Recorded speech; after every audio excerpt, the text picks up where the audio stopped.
My name is Peyton Minzenmeyer. I'm one of the ministers at the Vero Beach Church of Christ, and this year we are celebrating our 75th anniversary on October 8th. It's going to be a time to remember these 75 years that God has placed us in this community and all of the people and all of the stories we've created here. But right now, we want to introduce you to one of our members and why they love this church.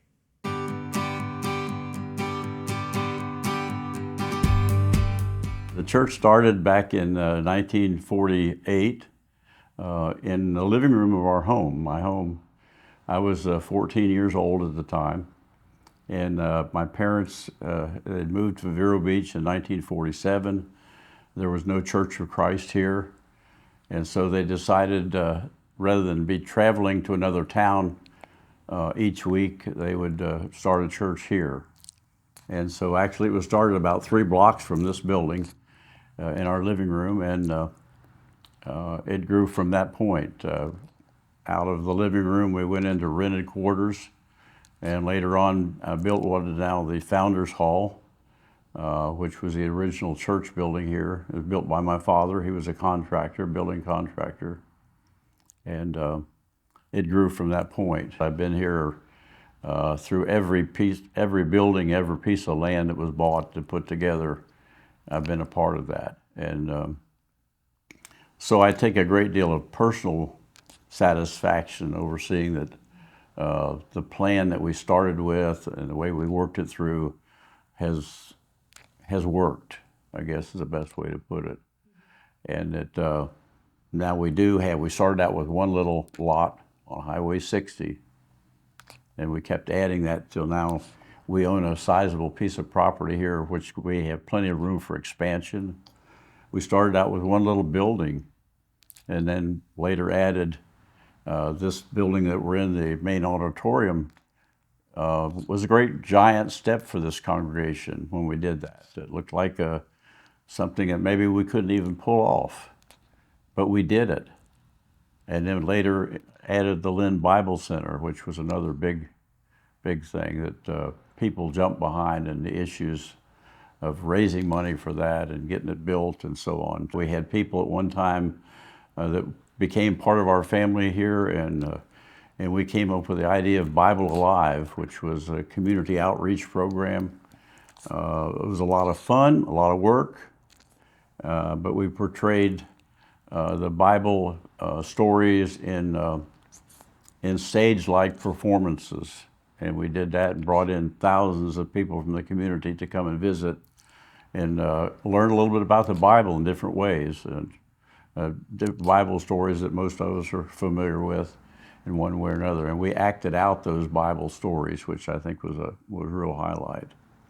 And we've had times when we seemed to come together as a body tighter.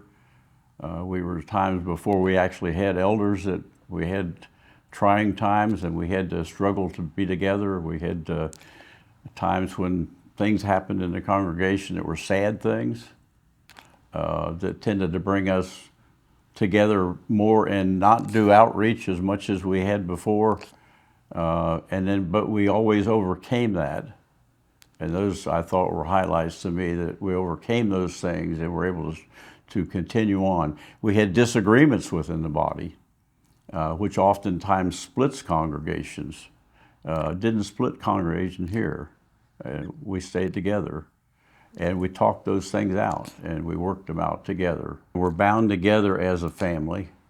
I think we actually feel for each other as a family as we get to know people. Of course, people coming in new, there can be a downside to that. We can become cliquish, which I think we have avoided doing, just at least to some degree, and accepting of other people. So we come as a friendly congregation, I think, accepting of anybody and everybody that wants to come and be a part of the family. And if they come and stay for any period of time, they become part of that family, because we have a love for each other as individuals, and I think that's what holds us together. That's kind of like the glue that holds us together. Jesus and the apostles often spoke about and prayed about the body being unified, And we in the churches of Christ across the country, around the world, we have autonomy. Each congregation is autonomous.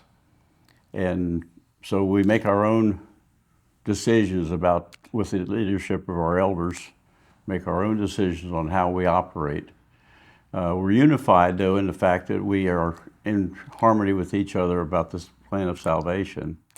And I think this congregation, being located where it is in Florida, we have people coming from all over the country here, settling here from different parts of the country, and they bring different ideas with them and different opinions on scriptures that have to do with opinion. And we're unified in the fact that we have been accepting of that. We're solid and together on salvation issues, but we have an open mind and a willingness to disagree or agree with people that have opinions on matters of opinions in the Bible. And that keeps us unified as a body, and I think that's rather rare in a lot of churches. And I'm proud that we've been able to do that for some 75 years now, which is actually 4 or 5 generations. The unity of the body is one of the things that's allowed us to last. And then I think we've been evangelistic to some extent, sometimes more than other times. We're certainly a mission-minded church. We believe in reaching out to foreign missions, but also to things around us. We've done that with our Mission Sunday as well, which is connected to the mission work, of course, but we've always put a number on that. And incidentally, we've always exceeded the number, which speaks loudly about the way we feel about mission work. So putting goals, I think, is a good thing. I think we should have goals on lots of things. And if people know what they would like to experience or what they would like to achieve, if they have a goal to go toward, they'll work toward it, I think. And I think it helps us to work together better. It helps us to just be a better church. And again, the fact that we're unified gives visitors and people coming in a sense of friendliness that they appreciate, I think, and it helps us to stay together as a church. I guess really the unity of the ladies, when we have special events or whatever, everyone really is so supportive of it. They always have been. And likewise, with the men on their end with the things, when they come up with an idea, they usually are really able to support it and go with it.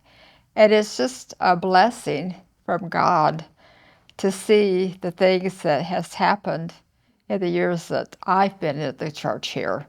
I was at the church before down at Fort Pierce, but it's just, I'm just really thankful to God that He has just blessed this congregation the way He's done it. I think it's a loving congregation. I think the members are great. I mean, there's people from the past, that were just fantastic. And I'm just so excited to see that we're getting a lot more younger people now. It just makes my heart feel good. I think we should continue to be strong in foreign missions. I've always believed, and I believe it more strongly today than ever, that going on mission trips out of our country and seeing how other people live, how other cultures live, how the church works in other cultures as well, I think is really, really important, not only to them, but mainly to us. I think it brings people back with a whole different mindset. And I think it renews people's faith and understanding of Christianity itself and why we support people out of the country or why we support spreading the gospel anywhere. I think that's a big issue. And there have been times in the church here where we did not do as much of that. And I think we're on a rise now. Yeah. I think it's coming back, and it's coming back stronger.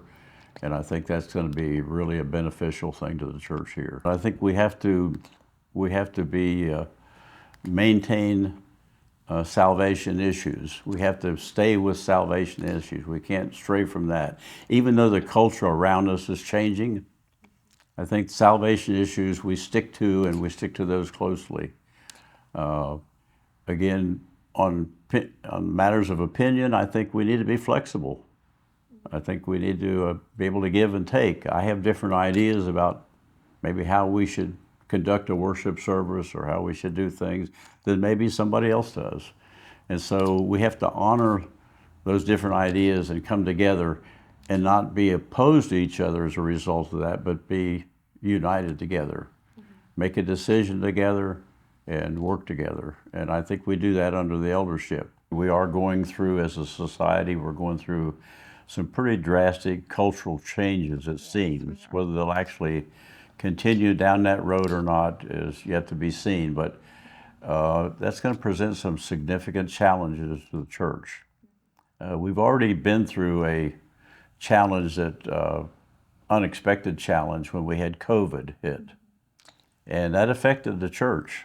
And then we had the challenge along with that of putting our services online, and that affected the church in a good way in some respects and in a bad way some respects, I think.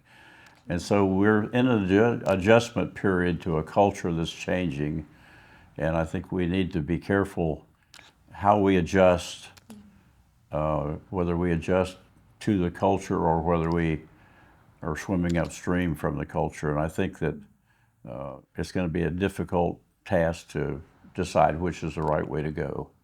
And that should be something we pray about often, I believe. Because every day we're out in that culture, whether we like it or not, at our jobs, at school, or whatever, we're out in that culture. And so we can automatically pick up ideas that we see or hear from our peers, or just from what we're being taught in school, or what we're being seeing on the job, or whatever. We can pick up ideas which we can accept as truth sometime when they're really not truth.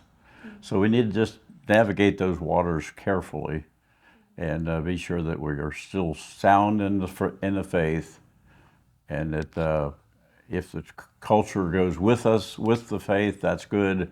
If the culture departs from the faith, then we should depart from the culture and stick with the faith.